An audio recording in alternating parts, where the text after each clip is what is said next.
Hello everyone, welcome to the lesson. In this lesson we're going to look at Sociology, Paper 2, Beliefs in Society, and the topic is Religious Belief and Social Groups. So this lesson is going to look at how different social groups and different demographics, so we can divide groups by ethnicity, age, gender, etc., and how each group has a different relationship with religion. So as always in these sessions, please follow along with the video. And if you're watching this in the Edpuzzle app, then the video will pause at certain moments. So make sure you complete the tasks as you go along and fill in the booklet that's been provided in school. Now remember, these lessons you do online, they're not going to be re-taught or re-presented in class. This is it. So make sure you take this seriously, give 100% to all of the tasks, and then any questions you have in terms of misunderstanding or you need any points explaining further, bring them into class for the next lesson and we'll do a start task where we address those. So we're going to start by looking at our definitions from Trollocht about churches and sects. So if you want to just take a minute just to refamiliarise yourself with these definitions, so you can pause the video now, read over them, make sure you're familiar, and then move to the next slide.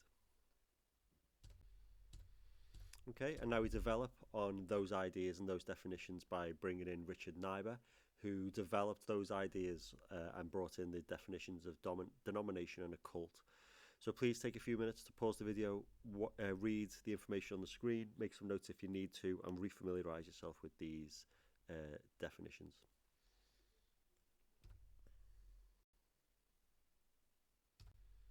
Okay, so to complete our starter task, we also looked at more modern, updated versions of definitions for religious groups, and Wallace categorised new religious movements into three broad categories, didn't he? And he based that upon the relationship with the outside world, and they're world rejecting, world accommodating, and world affirming.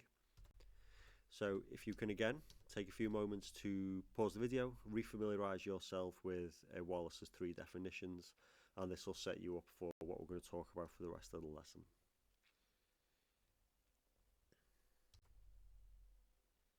Okay.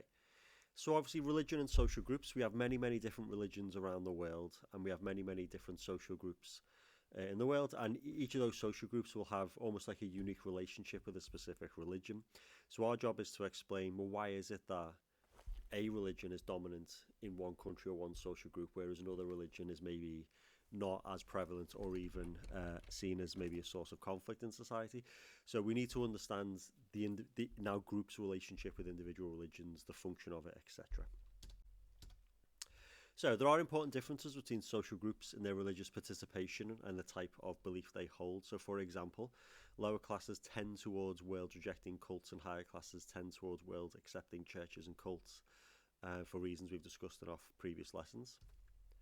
And what we must be aware of are the different attitudes towards religion from the following social groups. So these are the groups we need to be aware of for this specification. So ethnicity,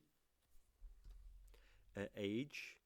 So we've already talked about that in class, the idea that older people are more likely to be affiliate themselves with a particular religious movement. And we've discussed that in class, why that is, closer to the bigger questions, you tend to become more conservative as you get older. And the big three Abrahamic religions, Christianity, Islam, and Judaism, are extremely conservative. So they start to appeal more as you get older, and there are many other reasons. Gender, and also class. So like age, people of a middle to upper class background tend, in their worldview and political outlook, to be more conservative with a small c. So they look for institutions and ideologies and ways of understanding reality that are conservative, i.e. they conserve the same ideas, and Christianity is 2,000 plus years old, so that's extremely conservative, isn't it? Okay, so age. So I'm going to run through the PowerPoint and then we'll go from there. So age, older people are more likely to attend church with two exceptions. So under 15s are more likely to attend because they are made to be by their parents and for bogus baptisms. So children going to church, it's unsure how much stock we can put in that in terms of data that links to secularization. As the debate or the arguments we made in class, attendance does not mean belief, just like non-attendance does not mean non-belief. A lot of young kids are, dragged to church with parents, etc. And then we've already discussed the phenomenon of bogus baptisms. That's not about religious belief or affiliation. That's more about using religion to get into a certain school. And over 65s, but then they're more likely to be unable to attend due to sickness, disability, mobility issues. So as always with the secularization stuff and sociology in general, there's multiple ways to interpret data, and we can't ever just trust the data to give us like a surface level understanding. We need to evaluate it, explore it, and get to like the truth of the situation. So this is how we can use this data. So what I'd like you to do now is, you're probably not working in pairs, so you can work alone, and feel free to use the internet to facilitate and supplement your research. But pause the video, and in your book, spend some time discussing and/or noting down answers to these questions. Why do people grow out of religion as they leave their teenage years? And what else could explain why elderly people are more religious? So start by using your own knowledge and understanding, have a good deep think about it, and then when you hit a wall, maybe go online and do a bit of research to supplement it. Okay, so we need as many answers or points of data as we can. It gives you more options in the exam. So let's pause the video, take the time you need, and once you've completed that task and exhausted all of your answers, return to the video. Okay. So when we talk about age, we can reference Vos and Crockett as our theorists, and they suggest possible explanations for age difference in religiosity. So that is, a person's, how they identify their affiliation and how religious they are. So we have the aging effect, the generational effect, and secularization itself. So the aging effect, quite simple. People turn to religion as they get older, and as they approach death, they may become more concerned with the afterlife. Or in our functionalist lesson, one of our functionalists called this, they categorize this as getting closer to the big questions. And the more uncertainty in your life, the more likely you are to look for religion for answers to, ease your anxiety. And that's a very functionalist perspective of that. The generational effect, older people are more religious because they grew up where religion was more popular and influential. So look, we can sort of combine two ideas here. If secularization is happening, then we would expect, as a consequence of that, to see younger people less and less religious. The data backs that up, okay? So the older generations are more religious because it was more prominent and more powerful and had more influence as an institution and a belief system, back in their time, where now that seems to have been diminished. And, because younger people are less religious, the evidence does support that. And secularization, so the generational effect is one of many, many arguments we could make to support the idea that societies become more secular. And secularization just more generally refers to the other arguments we've talked about in class. So as religion declines in importance, each generation becomes less religious than the one before it. And you can explain that using Steve Bruce's The Technological Worldview, etc. So please go back to the secularization booklet for more examples and to develop your understanding of those points. Okay, class. So class, what I'd like you to do now is just have a think about this question. What can you remember about religion in class from our previous lessons? So pause the video, reflect on that, maybe make a few notes, and then when you come back, we'll be ready to go. Okay. So one of the issues people of lower class and people who are experiencing poverty and deprivation face is what we call existential security. So the word existential refers to existence itself, okay? So people feel their existence is not safe, i.e. They are in danger in some way. Okay, so basically in advanced technological societies, people already feel very secure. Therefore, there is lower level of demand for religion. So if we think about our tribes people and Malinowski's study, one of the reasons people become religious, so to speak, or pray to a deity is because when they go fishing in the ocean, there is a high level of uncertainty. Their existence is not guaranteed on this journey. They believe or realize that some people may not make it back because it's so dangerous, and that's why they tend towards religion. But when they're in a safe environment in the lagoon where they know all the parameters and they know that they're going to come back safely, religion is less appealing and relevant because there is no existential threat. Okay, and the argument is in a Western society, one of the reasons the Western world in particular has become more secular is because most of our needs are met, and most people don't feel like an existential threat or dread most days. But that's not everyone in Western society, obviously. So an example of that in poor societies, when people face life-threatening risks such as famine, disease and environmental disaster, high levels of existential security, and therefore there's a high level of religiosity. Poor people who live in richer societies also face greater insecurity and are therefore more religious than rich counterparts. So again, if you live in a a third world country where there's a lack of maybe vaccines, medical support, then little things we take for granted. If you cut your arm in Britain on a piece of rusty wire or barbed wire, you go to the doctors, get a tetanus jab, you're fine. In poorer societies where they haven't got that privilege and that benefit, that could be a life altering or even a fatal injury or accident. So obviously people in those environments look to religion to provide comfort and answers to that. And then in rich societies where people have a higher standard of living and are at less risk, they have a greater sense of security and therefore lower levels of religiosity. And think about your own experiences. I mean, our experiences are unique, but generally speaking, if you live in Great Britain, we do live in a very safe society. And yes, there are examples, and it's not perfect, obviously, and bad things happen, but we are very safe compared to most other places in the world, and that then links back to the declining importance of religion in society. So the evidence does back this up. So religious participation tends to be greater in the upper and middle classes. This is because religious affiliation is seen as socially desirable. Church is also an opportunity for social networking. So in the upper classes, middle classes, like the church can be seen more of maybe like a communal hub. There is an element of like peer pressure and sort of social pressure to attend church and conform to that sort of middle class expectation. So again, attendance does not mean belief, but people in this group do seem to attend more. Okay.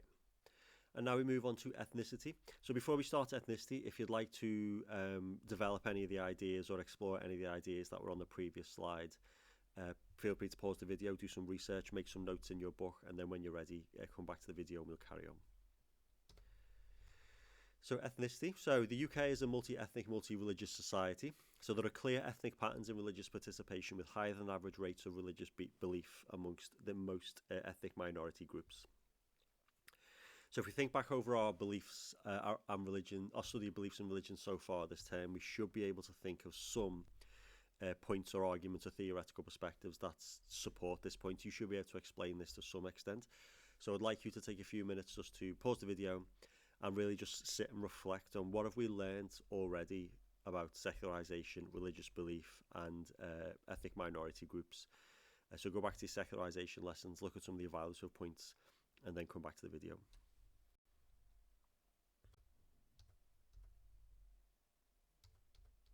Okay.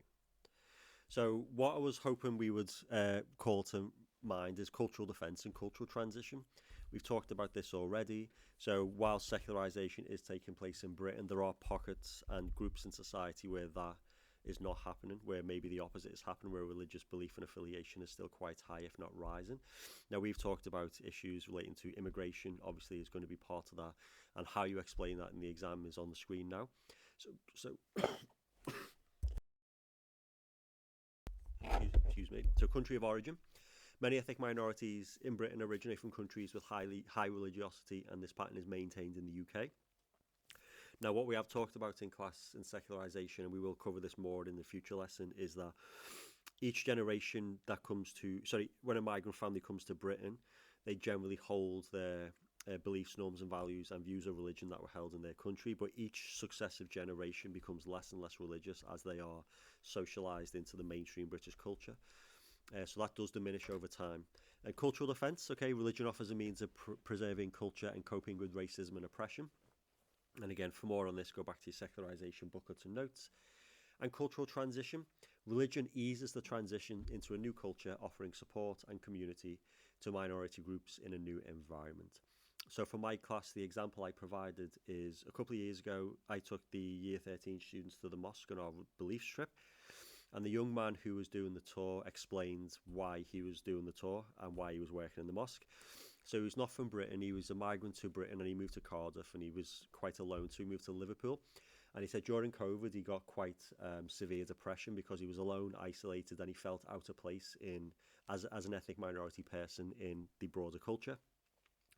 So he said in his moment of desperation, he Googled Liverpool mosques, and he said himself he wasn't particularly religious, but he was, culturally a Muslim. And he said, as a result of that, he reached out to the mosque. He started volunteering, and he said because people had the same cultural experiences, religious backgrounds, spoke the same language, had gone through similar experiences, he could really identify with the people in that community. And he said it really gave him a new lease of life, and it really made him feel like a part of a community, which then eventually became part of the broader British community. So he perfectly explains how religion helped him transition from moving from one part of the world to England, and now he feels very comfortable, and now he's like the face of the mosque for young people. So there's an example of cultural transition. And as I've already explained, this only really applies to first generation migrants, because as we know, religiosity declines in second and third generation migrants. So this is a moment where we can pause. So pause the video, and in your booklet you will have small scans from the AQA approved textbook, and it'll just give you a chance to expand upon the definitions on screen, expand upon what I have said, what we talked about in class, and just to give you a few more pointers and a bit more knowledge and understanding of this topic. So please pause the video, read through the short paragraphs focused on each of these areas, draw out the key points and add them to the mini mind map in your handout. And if you are feeling bold and you really want to succeed, I would encourage you to go online and do some more research into these things, find some examples that you can use of these three things in real life that you can use in your exam to show your understanding of the knowledge on screen. Okay, now we look at gender. So this table, while basic, demonstrates there are clear gender differences in religiosity in the UK. So there are additional stats that in your handout you can note down, so you might want to pause the video and note them down. But most churchgoers are women. They outnumber males by about 500,000, and that's Brearley from 2005. So we've got our theorists and data, and more women than men say they are religious, with on average 55% of women identifying some sort of religiosity or religious belief. With men, it's about 44%. And if you look at the graph on screen, that the data supports these points, and that's from Davey in 1994. So, more women than men say religion is important to them. So again, women 38%, men 26%. Men are more likely to identify as atheists, so 54% men, whereas 34% of women. Now, what I'd like you to do is just have a think about why that is. Can we link it to anything we've studied so far? You know, it's not just people who are elderly, you know, coming towards the end of their lives who face the big questions. Women are more likely to go through, you know, some traumatic experiences that may make them reflect on mortality and things like that. Can we think about what experiences they may be? And how else do you think we could explain this? So let's pause the video, let's do a bit of research, a bit of thinking, make some notes, and then come back when we've got a few ideas. Okay. So more women than men have religious beliefs and participate in religious activities. And Bruce claims, so Steve Bruce, our secularization theorist, claims that women are more likely to be involved in sex than men. So this is an opportunity to bring in maybe some of our feminist understanding of religion, and also new religious movements and secularization can be brought to bear here. So Heelis and Woodhead, our feminist theorists, found that 80% of New Age cults were female or female dominated. And Miller and Hoffman build upon this by saying women are socialized to be passive and caring. These are often seen as religious qualities. So, you know, if our argument is valid and consistent that the Catholic Church in particular and the big three religions are patriarchal, reinforce patriarchal worldviews, this sort of supports that. And then we can build upon that by saying this may be some of the reason why some women reject mainstream religion in favour of what we call new religious movements. And then New Age cults celebrate a natural and self-healing way of life. There's an emphasis on being authentic rather than playing out traditional gender roles. And as you said in class, you know, the mainstream religions, you worship an external force that is defined as male. You know, God is written as he with a capital H. Whereas in the New Age cults and the new religious movements such as transcendental meditation, astrology, yoga, you know, the Klein cults, for example, you're more likely to, where you're worshipping yourself and it's about self-improvement and developing yourself. There's no emphasis on gender. There's no emphasis on certain roles you should not play. And there's no emphasis on an external male authority. So that's why a lot of women are maybe more religious, but it does not mean that they conform to mainstream religion. So make sure we reference new religious movements and the appeal of Klein cults there. So Bruce would argue again further that childbearing makes women less aggressive and more caring, qualities that New Age movements appeal to. But coming back to what I said earlier, the big questions in life, the closer you are to big questions, the more likely you are to seek divine, you know, guidance, religious guidance, And one of those things that is unique to women is childbirth. And obviously, in the past, that was a lot more dangerous than it is now, but it still carries dangers for women. And that could be used as an example to explain that phenomenon. So Davies said, there you go, close to childbirth. And Davies goes on to explain that men are more likely to see God as a God of power and control, where women tend to see God of love and compassion. Okay, so it's about perception, and that again filters back to our feminist perspective of religion and how religion reinforces patriarchal ideologies, and men and women within those systems play those out and reinforce them. Okay, and then we're nearly there. So Glock and Stark, new theorists, argue that higher levels of deprivation may explain women's higher level of sect membership. They argue that women face more forms of prejudice, deprivation, and oppression in society than men, and this explains why women maybe have a higher level of sect membership. And there are three types of deprivation women feel, and they are, number one, organismic deprivation. This stems from physical and mental health problems. Women are more likely to suffer ill health and therefore seek the healing that sex offer. Now, your job is to develop your understanding of that, okay? It's not a case necessarily that women are biologically more predisposed to certain things. It's, you know, if it's true and consistent, we live in a patriarchal society. If you look at that, a lot of medical experiments and a lot of medical treatments are basically tested and developed for men and then are given to women. So there is like that patriarchal sort of bias within like the development of vaccines and medicines and things like that, medical procedures. So that can be used to explain that. Ethical deprivation. Women may be more morally conservative. They are thus more likely to regard the world as being in moral decline and attracted to sex, which often share this view. And social deprivation. So sex attract poorer groups and women are more likely to be poor. And we've already talked about that in the first year with the feminist view of society and how society is geared towards the male experience and women often suffer because of that. And all these things put women at a disadvantage, put them closer to the big questions, closer to deprivation, and therefore religion becomes more appealing to certain women as a result of that. Okay.